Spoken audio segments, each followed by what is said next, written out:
A Twitter employee is getting an unexpected phone call. The caller claims to be from Twitter's internal help desk. He explains there are issues with the company's VPN connection. Apparently, it's been happening a lot lately. The Twitter employee logs in again. He enters his credentials, username, password. Then he just needs to confirm the login on his phone. Done. Everything seems to be working now. The help desk person sounds pleased and wishes him a nice evening.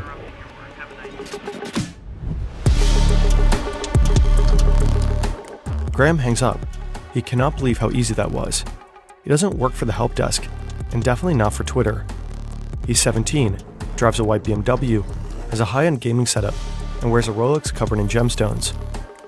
He's pulled off a few scams before, but this one will be the biggest hack of his life, by far. Graham is about to drag the Twitter team into a nerve-wracking game of cat and mouse. With a small crew, he'll hijack the accounts of some of the most famous people on the planet. Bill Gates, Jeff Bezos, Joe Biden, Barack Obama, Kanye West, Mr. Beast. He'll even break into the account of the man who just a few years later will end up buying Twitter. By the time it's all over, Graham will be sitting on a stash of Bitcoin, and it will all go down in just over 24 hours. This is the wild story of the biggest hack in Twitter's history.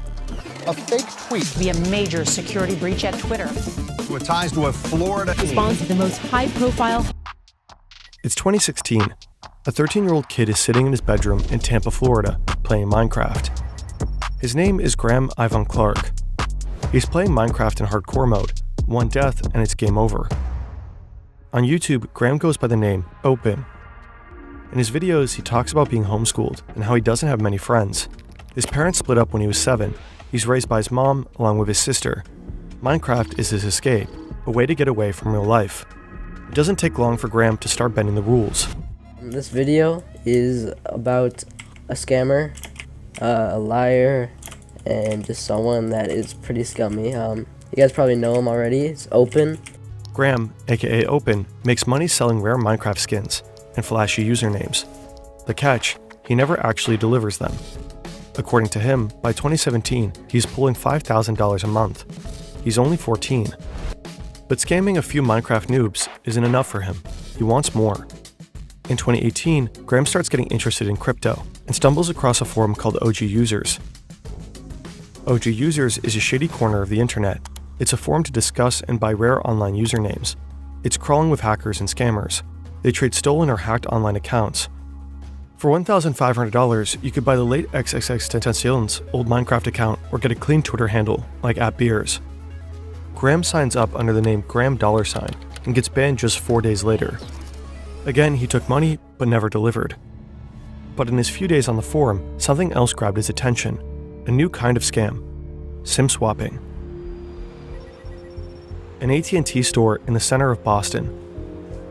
Tech investor Greg Bennett has a problem. He's lost his phone. Luckily, the store rep can help. In cases like this, mobile carriers can transfer your number from the lost SIM card to a new one. All Greg has to do is show some ID, and the process gets started. It takes a little while though, so the man leaves the store while it's being handled. The only thing is that man wasn't Greg Bennett, not even close. And so it looks like somebody walked into a store and said they were me to an employee who was a collaborator, then swap out give them a phone with a new SIM card, and then wiped out my SIM card in that process. This is the real Greg Bennett. He shared his story on the Cybercrime Magazine podcast, and his case is by far not the only one. Most of the time, the scammers don't even have to walk into a store. They just call the mobile provider's customer service line, pretend to be someone else, and talk their way in. The next day, the real Greg Bennett is at home in Seattle, sitting with his son, talking business, when suddenly his phone stops working. There's no cell signal, no nothing. And I noticed also that I'm having trouble. I'm working on trying to get into my email accounts, and I can't get into my email accounts either. So I'm now thinking very bad things. While Bennett's on the phone with AT&T trying to figure out what's going on, the scammers have already taken over his phone number. Since two-factor authentication is often tied to a phone number, getting access to that number means getting access to all other accounts. All these folks have to do is use your email address to try to log on to these accounts and then say, forgot password. So then the password resets is sent to your text, which is now controlled by another phone that you don't have. So the fraudsters now have access to his emails, his bank accounts, and his crypto accounts. 164 Bitcoin gets stolen from Bennett's wallet. Back then, they were worth around $856,000. Today, it would be well over $10 million. Authorities were able to recover 100 of the stolen Bitcoin, but 64 are still missing to this day. Maybe there were multiple people involved, but in the end, only one suspect was ever identified. It was a 17-year-old with an accomplice who was very good on a computer, and they were actually very good, very efficient. I got to give them some credit for how good they were. Because the suspect was still a minor at the time, he wasn't arrested, but there is evidence pointing to the teenage hacker behind the attack. During the scam, Bennett received an extortion message. It was signed with Scrim, reportedly one of the online aliases used by Graham Evan Clark. According to the New York Times, additional evidence links Graham to the attack. For one, afterwards he suddenly started living large. He moved into his own apartment, bought a BMW and a Rolex. And before turning 18, Graham wants to pull off his biggest stunt yet. Among his targets is none other than the man who would one day become the richest person on the planet. About 24 hours before he gets hacked, the Tesla CEO is busy on Twitter, handling customer support. Should do this automatically. Around the same time, Graham is sitting in front of his PC in Tampa. His plan is to sell rare usernames and access to Twitter accounts, just like people do every day on OG users. He figures each account could go for thousands of dollars, but instead of hacking individual users, Graham chooses the easier route. He wants to come at them from the inside. He picks a new nickname for this mission, Kirk, like the captain from Star Trek. Time to get a crew. He messages what appears to be his first collaborator on Discord. His name is Lowell. Graham claims he works at Twitter and has internal access. We don't know exactly who Lowell is, but the New York Times spoke with him and confirmed he worked with Graham. Most likely Graham brought him in to help sell the stolen accounts. Over the next few hours, their group will grow to at least 5 people. Then Phase 1 begins. Graham must have been preparing for this moment for weeks. We know that from court records. He used LinkedIn to dig up contact info for Twitter employees. That's his entry point. Now he's going to call them. A 17-year-old kid wearing a Rolex. Hi, this is Eric from the help desk. You're having issues with your VPN connection? Graham gets a few Twitter employees on the phone. Some get suspicious. A few even report a call to Twitter's fraud monitoring team. But one employee stays on the line and believes he's really talking to someone from the help desk. Okay, so your VPN's acting up? I'll send you a new link. Hang on. Try this one instead. Graham sends the employee a fake login page. When the employee types in his credentials, Graham does the exact same thing, but in the real VPN login form. Now all he needs is the two-factor authentication code. Graham triggers the 2FA request. The code gets sent via SMS to the employee, who then enters it into the fake login page. Done. Graham is in. Phase 1 is underway. Through the VPN connection, he's essentially inside the Twitter employee's computer. The question now, how does he get to the back end, the place where he can reset access to individual Twitter accounts? Graham starts poking around, but it turns out this particular employee doesn't have the right permissions. From here, Graham can't access account credentials. So Graham digs deeper into Twitter's internal network. He's trying to understand the system, reading through countless internal messages. There has to be something useful here. Then, jackpot. He finds the login details for someone in Twitter's legal department. That's his way in. The legal department has deep access, and now so does Graham. With just a few clicks, he can now take over any Twitter account he wants. It's simple. Change the registered email to his own, or to the buyer's. Set a new password. Done. Now Graham needs buyers. Phase 2 begins. But there's a problem. Graham's reputation on OG users, the perfect marketplace for rare handles, is trash. No one's going to buy anything from him. So he needs middlemen, dealers. Lowell has been on board since yesterday. Today, Chausha joins the crew. Chausha is 19 years old and lives on the south coast of England. His real name is Mason Shepard. Not long after, Rolex signs on. He's 22, from Orlando, Florida. His real name is Nima Fazeli. Graham probably doesn't tell either of them the full story. He claims, just like he told Lowell, that he works for Twitter, maybe to gain their trust. Because unlike Graham, both Chausha and Rolex have solid reputations on OG users. On Wednesday morning, Chausha posts this on OG users.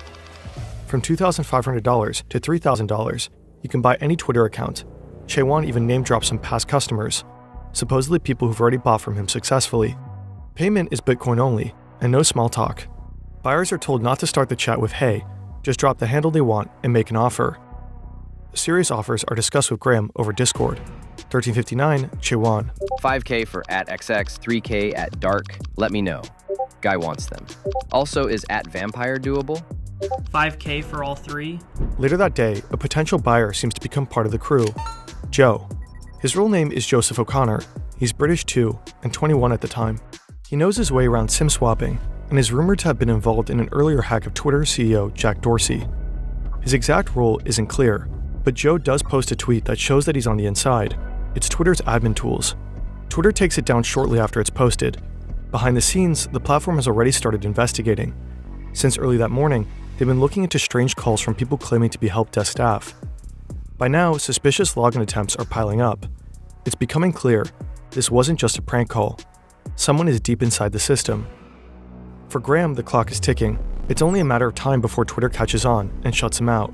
So he comes up with an idea, a way to squeeze even more money out of the hack. Enter Phase 3. Graham sets his sights on the crypto community. By mid-2020, the economy is in freefall because of the COVID pandemic.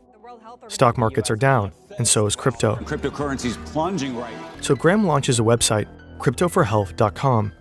To help people in these hard times, he makes an irresistible promise. Send Bitcoin to his wallet, and Crypto for Health will send back double, just like that. His new plan is simple: convince people to send him money voluntarily.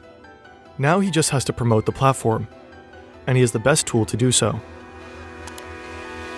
Graham gains access to the accounts of several crypto influencers and platforms. The first tweet goes out from the account Angelo BTC, then come at least 10 more, all from well-known names in the crypto space. For the next 2 hours, he tweets almost non-stop from major crypto companies' accounts: Binance, Gemini, Coinbase, Ripple, and more. Then at 4:15 p.m., he takes it to the next level. Graham stops using the Crypto for Health link. Now he tweets his Bitcoin address directly. He wants more reach, so he leaves the crypto space behind and targets one of the biggest influencers on Twitter. At exactly 4:17 p.m., Musk's account tweets that he wants to give back to his 37 million followers in the spirit of COVID relief. But Graham doesn't stop there. Next up, Bill Gates, with over 50 million followers. Then Kanye West, 30 million. Jeff Bezos, Mr. Beast, Barack Obama, Joe Biden. Even corporations like Apple and Uber. In total, Graham breaches over 130 Twitter accounts, blasting his crypto scam from 45 of them. Millions see the messages. So do the Twitter employees. Security incident impacting accounts on Twitter. We are investigating and taking steps to fix it. We will update everyone shortly. Graham tweets, Twitter deletes, and with every passing minute, Graham's Bitcoin wallet grows fatter. Most people see through the scam, but many others fall for it. To stretch the reach even further, Graham reposts from the same accounts multiple times. The last tweet goes out from Kim Kardashian's account. Meanwhile, the others in his crew are still selling usernames for a few $1,000s each. I put 1K minimum. Let's say that's for non-OG. 2.5K minimum for OG. 1K min for all is fine. He said he'll do those for 20. Sounds good. You can trust me by now. I need email for all. 22K including criminal? Okay. Send me full list of emails, and the 22K to my addy.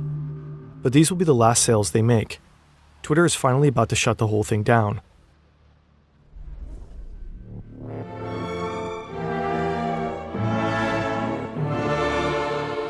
On Wednesday evening, no one at Twitter is thinking about going home. Someone is inside their system, reading Slack messages, accessing sensitive credentials, and flooding the platform with scam tweets. Things are spiraling out of control, so Twitter pulls the plug.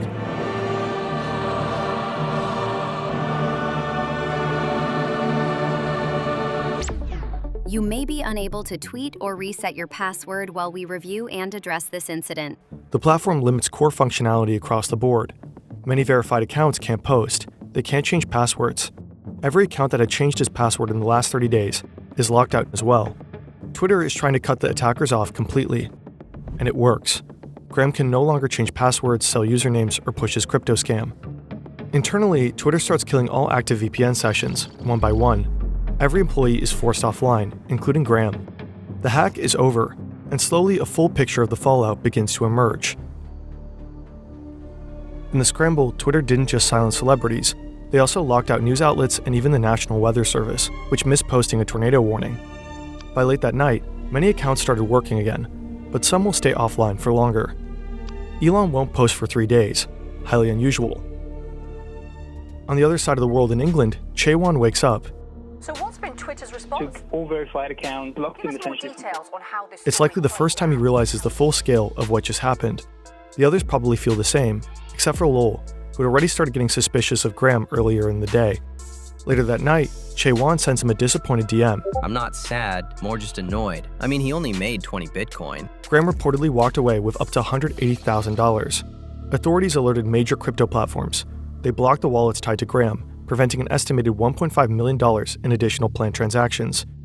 Tracking the attackers down doesn't take long. Chaewon and Rolex are traced via OG users, linked emails on their crypto accounts, and matching IP addresses. We don't know exactly how they got Graham. His case was sealed due to him being a minor at the time. But just 2 weeks after the hack, authorities make their move. Today I am making a charging announcement on the Twitter hack. The first defendant is Mason Shepard, also known as Chaewon, age 19, of Bognor Regis in the United Kingdom. The second defendant is Nima Fazeli, also known as Rolex, age 22, of Orlando, Florida. The third defendant is a juvenile who we will not further identify. Because of COVID, Graham's hearing takes place over Zoom, and it quickly descends into chaos. Zoom bombers hijack the call, blasting rap music and explicit content. I'm gonna end this. In spring 2021, Graham was sentenced to 3 years in a juvenile detention facility. He cooperated with authorities, avoiding an adult conviction. His 229 days in pretrial detention count towards his sentence. As of February 2023, he's out on 3 years of probation. What happened to Nima Fazeli, Rolex, isn't entirely clear. Some reports say he served 3 years in prison. Others point to ongoing negotiations or a possible plea deal. Mason still lives in the UK. According to the BBC, he was never arrested or extradited to the US. If he's ever brought to trial in the States, he faces up to 20 years in prison. Joe was arrested a year after the Twitter hack in Spain. He was sentenced to 5 years, not for the Twitter hack, but for earlier crimes. According to him, his only involvement in this case was buying a handle for $10,000. Lowell was never caught. Graham was the mastermind behind the hack, but he wasn't a brilliant hacker. The foundation of the attack was simple social engineering. He manipulated the employee and used basic phishing tactics. With surprisingly little skill, he managed to collect money from thousands of unsuspecting people. Had authorities not acted so quickly, he could have stolen much more. His posts reached millions. Without fully realizing it, Graham held something incredibly powerful in his hands. Massive reach on a platform that plays a major role in shaping public discourse. Today, more than ever. Definitely something that shouldn't be abused.